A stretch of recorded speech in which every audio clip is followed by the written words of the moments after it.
Shalom, Bapak Saudara siap diberkati dengan kebenaran firman Tuhan?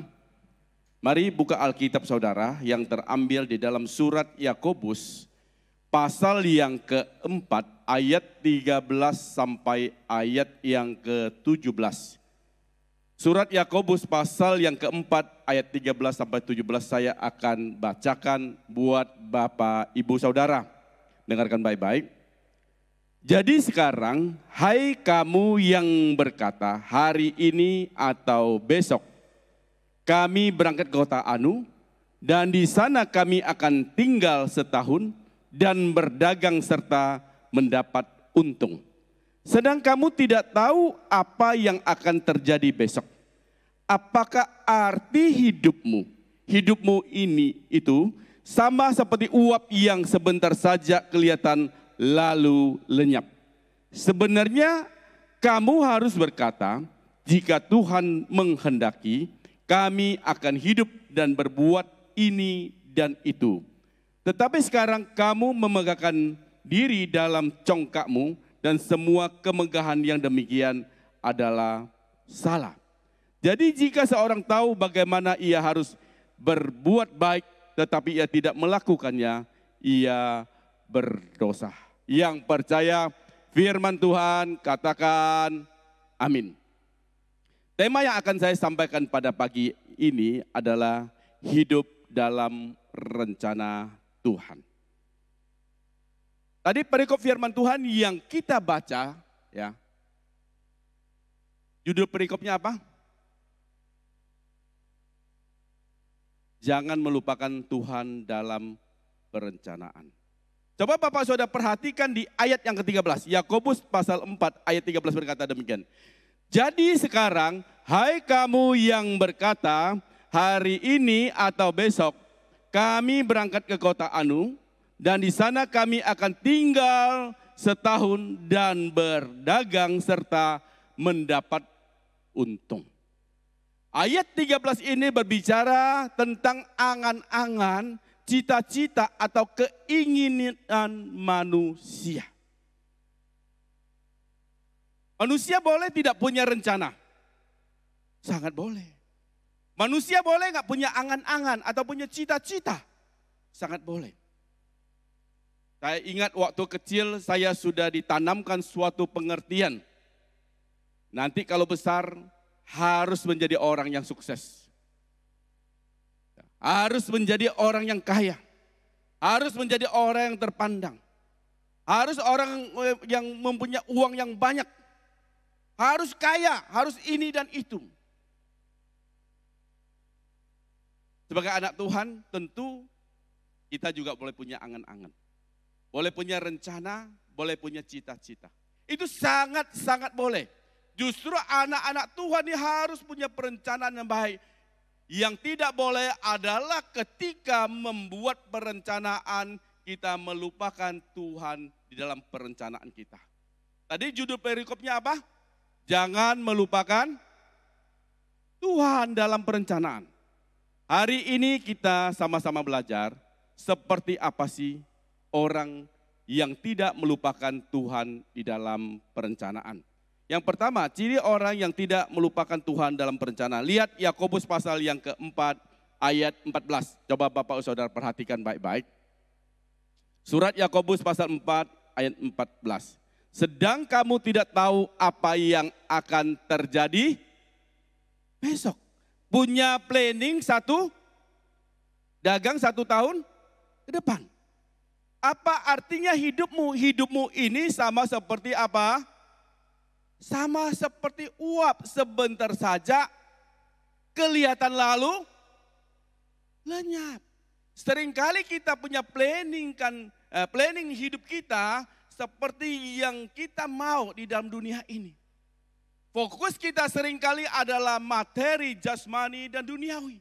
Yang kita bangun adalah kerajaan kita di dunia ini. Kalau Bapak Saudara dagang, apa yang Bapak Saudara pikirkan? Kalau Bapak Saudara bisnis, apa yang Bapak Saudara pikirkan? Kalau Bapak Saudara sebagai profesional, apa yang Bapak Saudara pikirkan?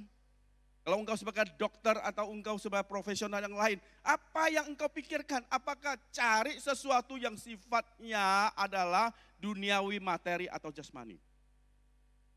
Sama seperti murid-murid Yesus. Mereka setiap hari melihat mujizat Tuhan yang luar biasa. Mereka melihat Tuhan membangkitkan orang mati, mencelikkan mata yang buta, menyembuhkan orang yang sakit kusta, mentahirkan seluruh tubuh orang yang sakit kusta. Banyak hal-hal yang spektakuler yang Tuhan lakukan. Mereka melihat hal yang luar biasa dalam diri Tuhan. Apa yang mereka pikirkan? Apa yang murid-murid pikirkan? Mereka ingin menjadikan Yesus jadi raja orang Yahudi. Untuk membebaskan bangsa Yahudi dari penjajahan Romawi. Apakah itu sama dengan apa yang Tuhan pikirkan? Tuhan Yesus memang dia ada raja di atas segala raja. Tapi tujuannya bukan hanya menjadi raja orang Yahudi. Tetapi dia ingin membebaskan seluruh umat manusia dari belenggu dosa. Yang mengerti katakan amin. Punya rencana bagus-bagus. Tapi besok kita dipanggil Tuhan. Ada mau?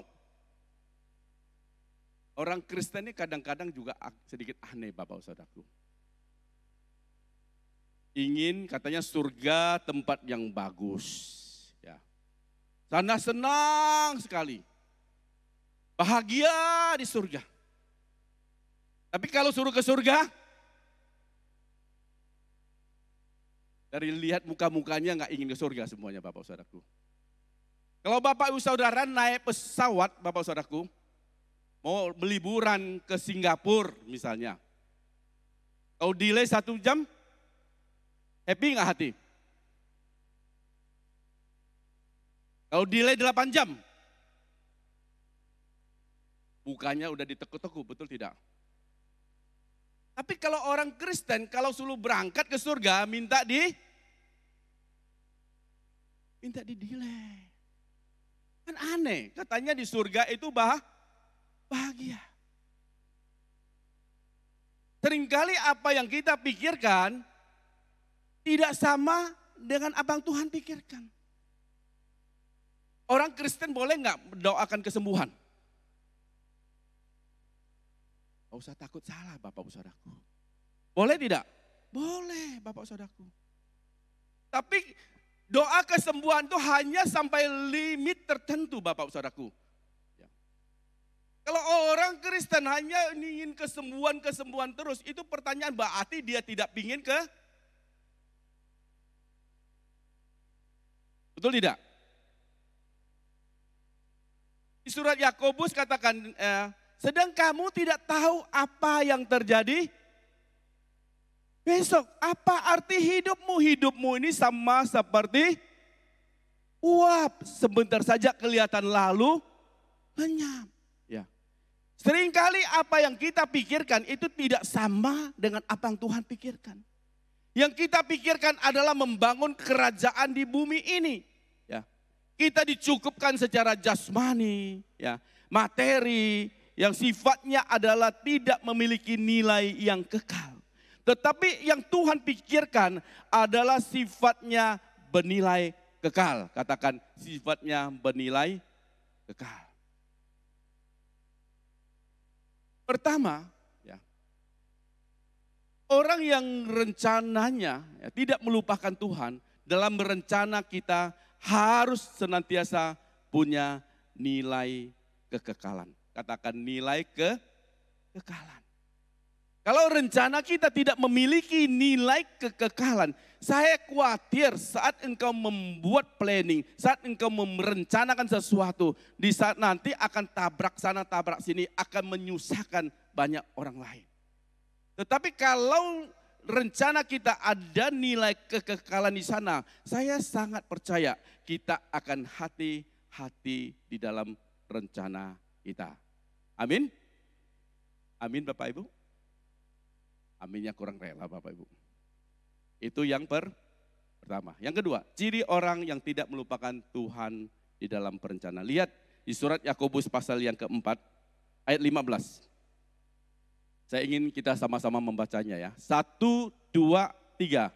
Sebenarnya kamu harus berkata, jika Tuhan mengkehendaki, kami akan hidup dan berbuat ini dan itu.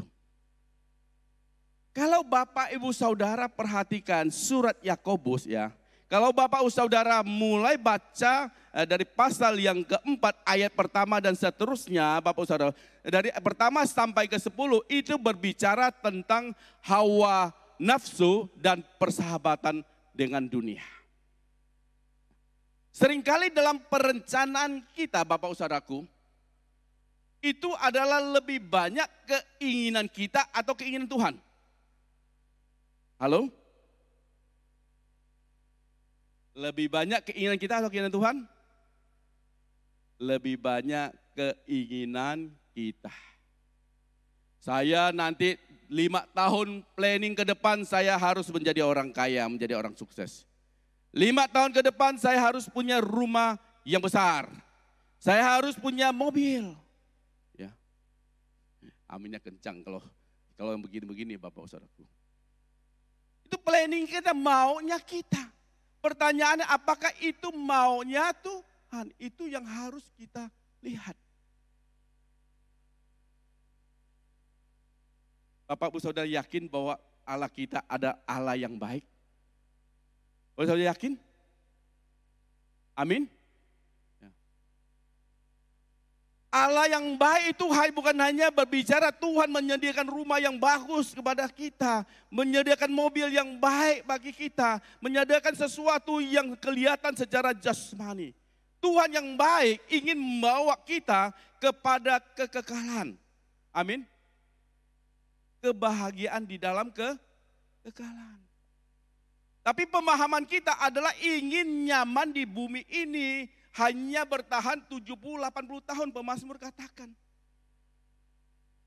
Kalau perencanaan kita tidak dikendalikan Tuhan, syaratnya Allah bersyarat dengan hawa nafsu dan keinginan duniawi.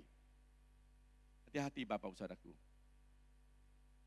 Seringkali memang kita dalam perencanaan kita memang bawa dalam doa. Doanya begini, Tuhan berkati Tuhan, saya punya rencana ini Tuhan. Buat saya menjadi sukses. Boleh gak doa begitu? Tuhan, saya punya rencana ini. Buat saya menjadi kaya raya Tuhan. Pernah gak dalam doa kita berkata, Tuhan, saya punya rencana ini Tuhan. Biarlah kehendak Engkau saja yang jadi, bukan kehendak saya. Ketika Tuhan menjelang sebelum dia disalibkan. Dalam doanya dia berkata, Tuhan kalau sekiranya boleh, lalukanlah cawan ini daripada-Ku.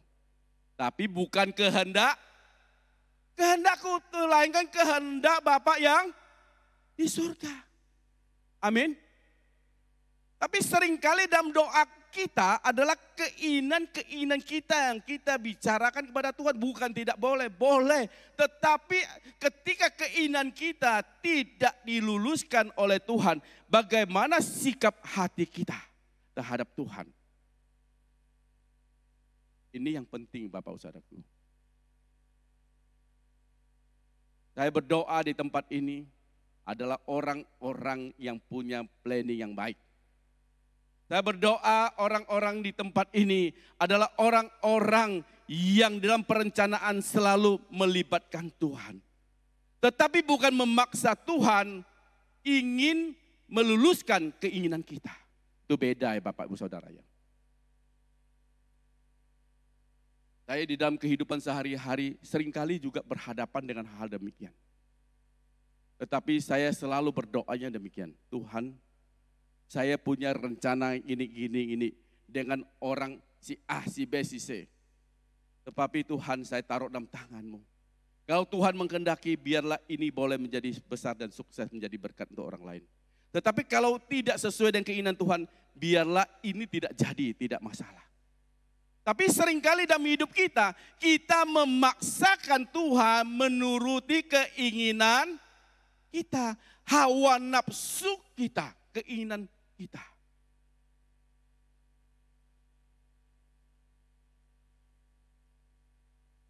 Ketika rencana kita tidak menjadi kenyataan, bagaimana sikap kita? Apakah kita tidak marah? Apakah kita tidak emosi? Apakah kita tidak kecewa? Atau sebaliknya ketika rencana kita tidak jadi, kita menjadi marah, kita menjadi emosi, dan kita menjadi kecewa. Saya mau katakan, orang yang demikian, dia melupakan Tuhan di dalam perencanaan. Dan yang kedua, perencanaan kita harus sesuai dengan kehendak Tuhan, bukan keinginan kita. Yang ketiga, ciri orang yang tidak melupakan Tuhan dan perencanaan. Kembali ke surat Yakobus pasal 4 ayat 16. Bapak Saudara perhatikan. Yuk kita baca sama-sama ya. 1, 2, 3. Tetapi sekarang kamu memegahkan diri dalam congkakmu. Dan semua kemegahan yang demikian adalah salah. Amin. Bapak Saudara, 20 tahun yang lalu saya punya customer ya. Dia awalnya dia anak muda, dia bangun pabrik di daerah Pasuruan. Nah, dia rintis dari kecil ya. Dan akhirnya dia bisa mengendalikan pabrik itu dan sukses ya di Pasuruan. Dia punya satu rencana yang besar, dia bangun pabrik yang kapasitasnya berkali-kali lipat besarnya di Surabaya di daerah Direjo. Ya. Ada di sana lebih kurang mungkin 4-5 hektar di sana, dia beli lahan di sana, ada pabrik bekas orang, dia bangun Bapak Saudaraku. Saat itu 20 tahun yang lalu dia beli mesin Bapak Saudara dengar, itu 20 miliar. Kecil apa besar? Halo, saat itu loh 20 tahun yang lalu. Dia punya ambisi, dia punya keinginan yang luar biasa, punya rencana yang hebat Bapak Saudaraku. Ketika saya datang ke pabrik dia, karena saya ingin prospek dia juga, ingin jualan di sana juga. Dia punya planning begitu bagus, saya lihat begitu rapi dia cara dia planningkan sesuatu. Dia beli mesin sekaligus banyak. Bukan satu unit sekaligus, 5 unit, 10 unit. Luar biasa. Saya berkata kepada dia begini, Pak, kalau boleh pabrik itu, ya, bukan hanya kita punya modal yang besar. Tapi banyak aspek-aspek lain yang harus kita perhatikan. Dari manpower-nya, sumber daya manusianya, ya, bahan bakunya, bayarnya. Waduh, dia begitu percaya diri Bapak Saudaraku. Ya. Dan datang bapaknya orang tuanya sendiri datang. Ya. Kalau kami main tidak ada mau kecil-kecil, semua mau saya kuasai, dia bilang. Waduh, hebat sekali Bapak orang ini Bapak Saudaraku. Semuanya mau dia kuasai semuanya. Saya bilang, saya sarankan dia beli barang. Padahal saya sebagai penjual seharusnya saya pingin dong jual banyak. Tetapi sebagai hamba Allah, hamba Tuhan, saya harus memberikan informasi yang seimbang sesuai dengan hati nurani saya sebagai hamba Tuhan. Betul, dan berjalan kelihatannya, wah semua kagum. Dia lagi bangun pabrik yang luar biasa, anak muda. Wah, dia mau kuasai Bapak Saudara. Salah satu jenis kayu tertentu dia cerita sama saya. Luar biasa kelihatannya. Bapaknya ngomong, tahu nggak siapa saya? Dulu saya di tuan tanah. Dia sebutkan daerahnya. Oh, luar biasa. Ya hebat. Tapi belum 2 tahun berselang. Usahanya kolab. Pabriknya tidak lancar.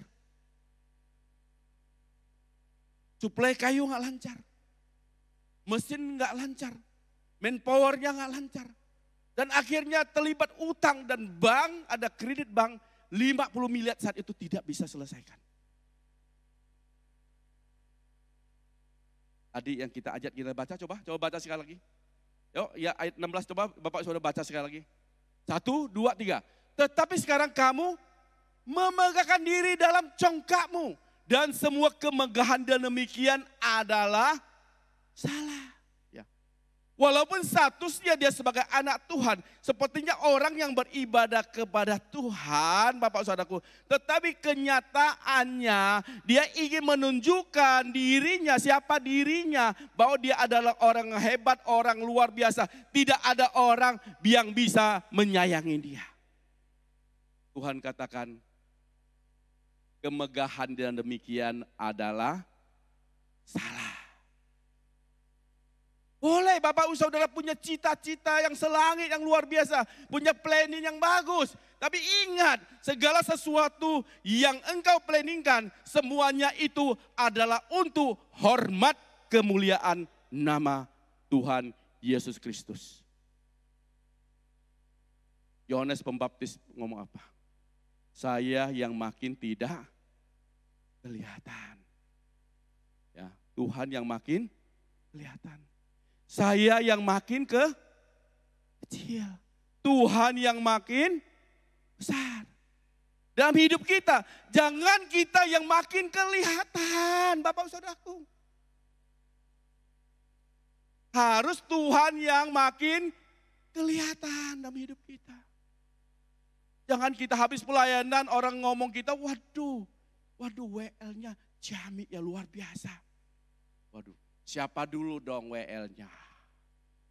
Baru turun dari mimbar, wah Pak, khotbahnya bagus ya Pak, Jamik luar biasa Pak, saya diberkati. Siapa dulu dong yang khotbah? Gak tahu ya siapa. Dia lupa sama dirinya sendiri. Seringkali kita busungkan dada kita, kita berkata ini loh saya hebat, saya yang buat berhasil karena kepintaran saya, kehebatan saya yang luar biasa, saya patut dihormati. Salah. Kemegahannya demikian kata Tuhan itu adalah salah. Jangan perencanaan kita untuk menunjukkan diri kita siapa, tapi tunjukkan siapa Tuhan kita yang hebat, yang luar biasa, yang membawa kita naik dari step yang lain. Dari level yang rendah ke next step yang akhirnya Tuhan mengangkat kita begitu tinggi. Amin. Perencanaan yang tidak melupakan Tuhan adalah perencanaan untuk kemuliaan nama Tuhan, bukan untuk kesombongan kita. Amin. Amin Bapak Ibu. Dari mukanya kelihatan kurang rela Bapak Saudaraku. Halo? Oh gereja ini boleh berdiri Bapak Saudaraku. Bukan karena saya hebat Bapak Saudaraku. Itu karena ada Tuhan di tempat ini. Karena kita hamba-hamba Tuhan boleh bekerja sama untuk pekerjaan Tuhan di tempat ini. Amin Bapak Ibu. Yang terakhir, ciri orang tidak melupakan Tuhan dalam perencanaan. Kembali ke surat Yakobus pasal yang keempat, ayat yang ke-17 ya. Ayo saya ingin juga kita baca sama-sama ya. 1, 2, 3. Jadi jika seseorang tahu bagaimana ia harus berbuat baik, tetapi ia tidak melakukannya, ia berdosa. Garis bawah berbuat baik. Perbuatan baik Bapak Saudara itu gampang sekali kita ucapkan. Tapi kenyataan sulit kita lakukan di dalam kehidupan kita sehari-hari. Kalau lihat orang susah kita bilang, kasihan Pak, kasihan. Tapi tidak ada tindakan yang nyata dalam kehidupan kita. Tuhan tidak suruh kita ini pergi ke jauh-jauh ke Afghanistan, macam-macam tempat yang jauh Bapak Saudaraku. Di sekitar kita banyak perbuatan baik yang bisa kita lakukan. Amin. Nggak mungkin engkau tidak bisa memulai dari hal yang kecil, engkau bisa lakukan perkara-perkara luar biasa, Tuhan pakai engkau secara luar biasa tanpa engkau memulai dari hal yang kecil. Hal kerajaan surga itu seumpama biji sesawi. Harus dimulai dari hal yang sederhana, hal yang kecil. Di dalam rumah tangga saja engkau tidak bisa menjadi berkat, bagaimana engkau bisa menjadi berkat untuk tetangga. Untuk tetangga saja engkau tidak bisa menjadi berkat, bagaimana engkau bisa menjadi berkat di luar? Tidak mungkin bisa. Sama sanak famili saudara saja yang kekurangan engkau tidak pernah memperhatikan. Bagaimana bisa memperhatikan orang-orang miskin yang di luar sana? Tidak mungkin bisa, Bapak Saudaraku. Di dalam perencanaan kita, apakah hanya untuk diri kita sendiri atau kita punya satu keinginan orang lain mendapatkan sesuatu yang lebih baik? Perhatikan baik Bapak Saudaraku. Firman Tuhan katakan jika seseorang tahu bagaimana ia harus berbuat baik, tetapi ia tidak melakukan, tidak punya tindakan nyata, ia sesungguhnya ia apa? Apa Bapak Ibu? Berdosa. Seringkali kita anggap bahwa saya tidak jahatin orang lain. Saya itu tidak berdosa. Saya tidak berzina, saya tidak berdosa. Saya tidak membunuh, saya tidak berdosa. Tapi firman Tuhan katakan kalau kamu tahu berbuat baik tapi kamu tidak melakukannya, sesungguhnya kamu sudah berdosa. Saya nggak tahu Bapak Ibu Saudara punya rencana apa, punya planning apa dalam hidup Bapak Ibu Saudara. Tetapi yang harus ingat dalam perencanaan kita, harus berdampak bagi sesama. Katakan harus berdampak bagi sesama. Ya Pak, saya berdampak Pak. Waktu saya datang buka toko di sini Pak. Toko yang lain Bapak dulunya besar-besar, sekarang saya datang Pak. Saya berdampak Pak. Yang lain pada singgir semua Pak. Ya Pak, saya berdampak Pak. Biasanya komselnya aman-aman Pak. Kalau saya di komsel itu Pak jadi ribut Pak. Saya berdampak Pak. Dampak itu jangan Bapak Saudaraku. Itu dampak yang negatif. Ya. Kalau orang buka gereja Bapak Saudaraku, dia takut sekali Bapak Saudaraku. Kalau orang lain, ada gereja lain berdiri di samping gerejanya. Berapa takut? Emang gereja itu dagang Bapak Saudaraku? Takut saingan? Kalau gereja tetangga lebih ramai, kita bersyukur banyak orang datang kepada Tuhan. Betul tidak? Daripada dia ke tempat lain, ke tempat dugem. Kita harusnya bersyukur dong. Ya, tugas kita menjadi ringan. Betul tidak? Ada gereja sebelah yang menjadi berkat. Kenapa kita mesti risau? Emang dagang, emang cari profit, emang cari keuntungan di gereja. Yang tidak boleh ya, orang tidak datang ke gereja kita terus dia pergi dugem atau tempat lain. Ya kita harus cari, kembalikan ya. Ya. Domba yang hilang kita cari kembali. Bukan tentang gereja lain lebih hebat, lebih banyak jemaatnya kita marah. Jangan seperti itu sikap hati kita. Itu bukan sikap seorang pelayan Tuhan yang murni. Dia hanya melayani keinginan dia, bukan keinginan Tuhan. Gereja yang benar kalau melihat gereja sebelah, gereja orang lain lebih ramai, dia bersyukur ada hamba-hamba Tuhan lain yang dipakai luar biasa. Dia harus mengupgrade diri dia sehingga lebih baik lagi juga dipakai Tuhan. Amin Bapak Ibu. Dalam rencana kita harus berdampak bagi sesama. Jangan hanya untuk diri kita sendiri. Amin Bapak Ibu Saudaraku. Saya rindu Bapak Ibu Saudara. Kita bukan menjadi anak Tuhan yang menjadi anak Tuhan gudang garam. Bukan merek rokok ya Bapak Ibu Saudaraku ya. Tapi kita menjadi anak Tuhan yang berdampak bagi sesama. Ya. Tuhan katakan kamu adalah garam dunia. Kamu adalah terang bagi dunia. Jangan cahaya Tuhan kita simpan di bawah tempat tidur dan orang lain tidak kelihatan. Orang lain harus melihat terang kita bersinar dan dia melihat kemuliaan Tuhan dan dia datang juga ikut kepada Tuhan. Amin Bapak Ibu. Perencanaan kita harus membawa dampak yang positif bagi sesama. Saya tidak perpanjang firman Tuhan. Kiranya firman Tuhan yang singkat ini bahwa sungguh menjadi berkat buat Bapak Saudara.